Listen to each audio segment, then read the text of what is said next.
To see just a few pieces of what God has done here in Albuquerque, the fruit that we've been able to bear. Our first one up is going to be Isaac Pacheco from 2018. We have Jade Cole from 2019, and our brother Jonas Palmer to finish us off in 2020. I give you Isaac Pacheco. Awesome. Good morning, you guys. This is an amazing opportunity. I thank you guys for just allowing me to come up here and share. So my name is Isaac Pacheco. I'm from Albuquerque, New Mexico. And this is where I was born. This is where I've been my whole life. And I was born about 20 years ago. In the back of a truck. No, just kidding. No, I was actually born. I was born at UNM Hospital, but I was spiritually born here as well.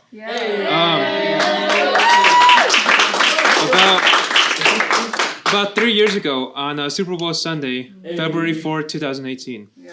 That was when I was baptized. That was when I had my sins forgiven and got to join God's amazing kingdom. But I was actually the first baptism here in Albuquerque. And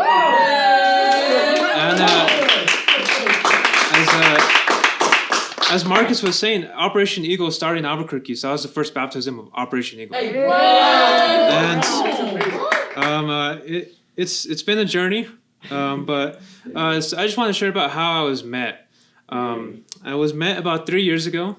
I was walking through C&M, the Central New Mexico Community College, and I had just gotten out of class, and I was just passing through the campus, and Peter and Brian were out there sharing their faith for the first time when they arrived. Aww. And I was the first person they reached out to that they shared their faith with, and when I met them, it was just like, it was definitely of God. Definitely God determined the times and places. And those are the two guys who have been there since the beginning. At first, when they invited me to study the Bible, I was a little bit skeptical. I didn't know what I was getting myself into. I didn't know who these guys were, and it just took me a little bit of time to warm up. But what got me into the Bible studies was like I just wanted to learn more about the Bible, and but things started to change as I kept doing the Bible studies, as I saw the truth and just saw what I needed to do, what I needed to give up. I started to see just my need for God, and it led, as I continued to study the Bible, it led me to want to seek God more and more. Yeah. And so after about 2.5 weeks, I was able to get baptized on Super Bowl Sunday. And there was 4 guys who were in my Bible studies. It was Peter, Brian, a brother named Ed, and a brother named Josh. And these were the guys who were in there with me, who were in my life, who just helped me to see the truth. You guys already met 2 of them already. They're still here, still amazing brothers. Peter and Brian, but I want to share just a little bit about my testimony, who I used to be, and how I've changed. Just a little bit about my conversion. So the scripture I have, if you guys could turn to Revelation. Revelation chapter 12. The last book of the Bible. It's after Jude, and it's before the back of the cover. So, Revelation chapter 12. And Revelation 12, starting in verse 10, it reads, "Then I heard a loud voice in heaven say, Now have come the salvation and the power and the kingdom of our God, and the authority of his Christ. For the accuser of our brothers who accuses them before our God day and night has been hurled down. They overcame him by the blood of the Lamb and by the word of their testimony. They did not love their lives so much as to shrink from death. Therefore rejoice, you heavens, and you who dwell in them, and woe to the earth and to the sea, because the devil has gone down to you. He is filled with fury because he knows that his time is short." And before I was met to study the Bible, I was in 12th grade. my last year of high school, and there was a lot of things I was going through. My parents had just split up. I was in school. I was only about to turn 18, about to become an adult. Just a lot of stuff was just going on in my life. But I was also in a relationship, an ungodly relationship. And so I was just before I was met, I was just a very selfish, idle, and just lonely guy. And people always say, why are you so quiet? I don't know. That's a complicated answer, but that's something I'm kind of known for, just kind of being a little quiet, kind of to myself. But I was raised by just two amazing parents, blessed by God. I lived in this city my whole life, and I actually grew up with a Catholic background, and just followed some of those traditions, but. I wasn't that devout to it though. I was more of just a knowledge seeker, somebody who just wanted to just learn stuff, who just wanted to just kind of go his own way, do his own thing. So I would often distance myself from people, and I got a really really started to just like not deal so much with my emotions, and that's really who I used to be. I only had like 1 to 5 close friends, and there's just a lot of bad habits I have. I used to have there's a lot of depression I had, a lot of obsessions, a lot of addictions, not drug addictions, but there's other addictions I had, and I was just a very introverted, timid, anxious, and stubborn guy. Just didn't want to listen, just wanted to do things my own way, wanted to be my own guy. And I was a coward. I didn't want to, strive for more things. I just wanted to just get by, just survive. But God showed me what it means to love and what it means to be loved. When I joined this kingdom, I really got to see a new perspective on just what the value of relationships and so on. And I was blown away when I came out to some of my first services. It was in a little apartment, and because the church was half the size it was now, or third of the size, but I came out to the midweek, to the Sunday service, and I was just blown away by the love. It really attracted me to just want to keep studying the Bible. It's because of that love in God's kingdom. It's because of God's love. That's why I'm still faithful. That's why I'm still here 3 years later.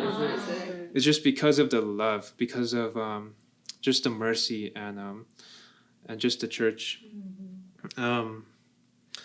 But yeah, what really specifically would just attracted me was just how the brothers would go after would just initiate.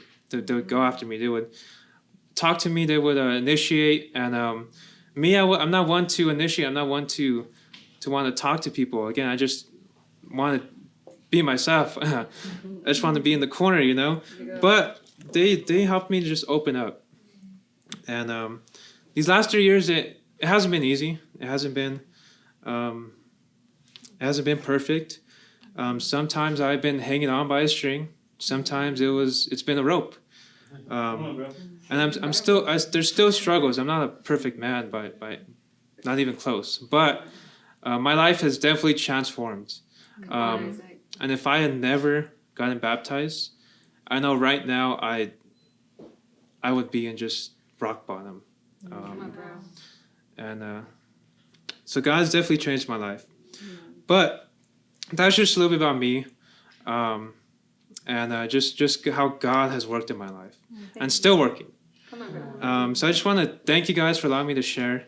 Thank you, Peter. Thank you, Brian, for just getting into my life. Just all the brothers, and thank you, Albuquerque International Christian Church. You guys have changed my life. You changed even my family's life, and you guys are changing this city. I want to thank the original mission team too, for just taking that boldness, taking that faith to come out here. But last of all, of course, I want to thank God. for just helping me just overcome so many things. Like the scripture says, they overcame him. They overcame the devil by the blood of the Lamb, by Jesus, and by the testimony. So thank you guys, and hope you have an awesome service.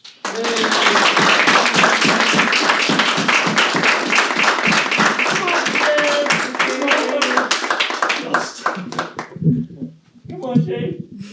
Thanks, my friend. Okay. All right. Good morning, family. My name is Jade Cole, and I was baptized April 6th of 2019. Having been met by Sarah Lamelli and Miss Kiana Russell here. I was actually met at the mall that day. I had really wanted Dippin' Dots, and the only place I knew to get them was the mall. And they were having a Devo scavenger hunt, treasure hunt, and so they approached me, asked if I either wanted to sing or pray, and I don't sing, so I was like, I'm down to pray. So we prayed, and they asked if I wanted to study the Bible, and so I did get into the scriptures with them, along with Jennifer Esparza and other women as well. And I think that a great scripture that describes the majority of my walk with God would be in 2 Corinthians 12, verses 8 through 10. That says, one second. Did I? Oh. 2 Corinthians 12. Okay. Or sorry, 9 through 10. But he said to me, my grace is sufficient for you, for my power is made perfect in weakness. Therefore, I will boast all the more gladly about my weaknesses, so that Christ's power may rest on me. And that is why, for Christ's sake, I delight in weaknesses, in insults, in hardships, and persecutions, and difficulties. For when I am weak, then I am strong. Just in the past couple years, God has been turning each and every weakness of mine, whether it be being easily angered, giving into impurity, or even allowing debauchery and lack of self-control in my life. He's been turning these things into something that glorifies himself, because it's only through his power that I can be delivered from these sins of mine. And it was being met by and diving into the scriptures with these women that really opened my eyes to seeing that the weaknesses that I do have, with keeping surrenderance to God, of course, that's the more that God can totally transform and use my life to paint this beautiful picture that encaptures his love, mercy, compassion, and sovereignty. And I'm just incredibly grateful to be here, and especially grateful for God that he sent a mission team here to Albuquerque. Like, this is my home, and disciples dropped everything to literally meet me where I'm at. Also, that I can be spiritually enlightened to things just like this.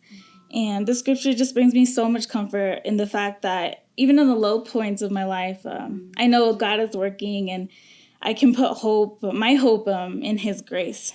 And had I never been in touch with this, I'm sure my life would be overwhelmingly consumed with insecurity in these weaknesses of mine. But now I'm learning to give them to God, and to not only be not insecure, but to rather boast and be in love with the fact that I need God very much, and confident in him and his best interest for me in my life. So I just want to say that I'm incredibly thankful for God calling the shots, and for the disciples listening to the call. But thank you guys for letting me share.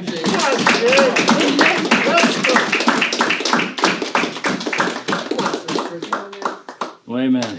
What an awesome testimony sharing. I have the privilege to share of the 2020 year. In the midst of a pandemic, my name is Jonas Palmer, and I was baptized July 5th, 2020. And I'm not from here, but whenever I did move here from Cuba, as you probably heard me on my last time that I was up here, I was going through a hard time in Cuba, but I'm born in Oklahoma. I just gave you a little bit of background of who I am. You know, I'm from Oklahoma, born and raised. Oklahoma Sooners fan, Oklahoma Thunders fan, every sports team in Oklahoma, that's me. So people who are in my studies, Peter, Brandon, and Brian. Most relatively because of they were going to be my roommates at the time, and I knew I didn't want to be up there in Cuba all alone. And during my studies, I was just really really going after it, changing my life. Because let me share you a little bit about my testimony, guys. Back in Oklahoma during the pandemic when it started, I was getting into like heavy drinking.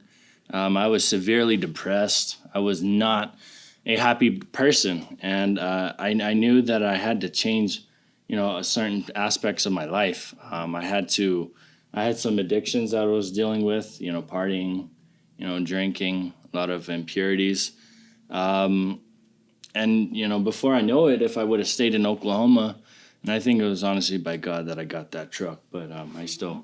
I believe that, I got a truck in April because I was like, man, I do not want to go. I do not want to stay here in Oklahoma. So if I would have probably done meth, and I probably would have gone on to some crazy drugs. It was all around me, and I couldn't escape it. But a scripture to really inflect my life and my transformation into the person who I am today. Would you please turn to me in Acts chapter 9? And I hope I do not cry up here, but this has to be so close to my heart, because the way that Paul has changed. The way that Paul changed in his life is the way that I want to look up to him. And in Acts chapter 9, verse 3. I'm sorry. Yeah, it says, as he neared Damascus on his journey, suddenly a light from heaven flashed around him. He fell to the ground and heard a voice say to him, Saul, Saul, why do you persecute me? Who are you, Lord? Saul asked.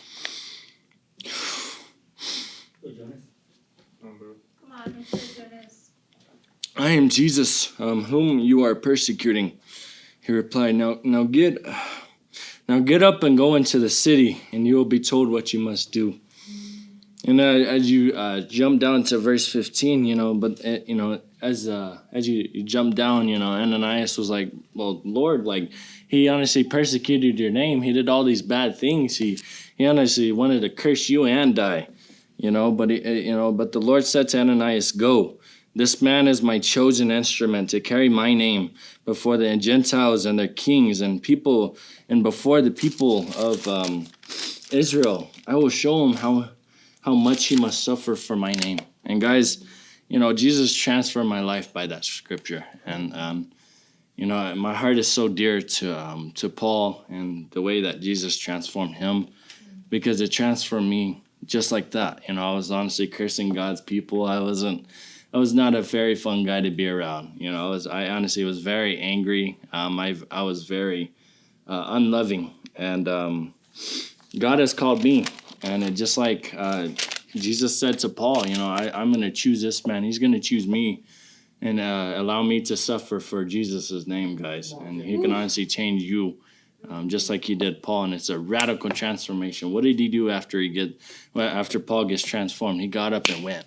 That's honestly how I feel about my walk. I learned everything I needed to do to become a disciple, and I walked away a changed man. Now I'm learning everything I can to possibly help every single person here in Albuquerque. So I am so grateful for the mission team and for the people who just honestly radically changed my life. And I honestly want to thank God, because he was with me through the years. I've had a rough childhood, some of the things that like no kid should ever go through.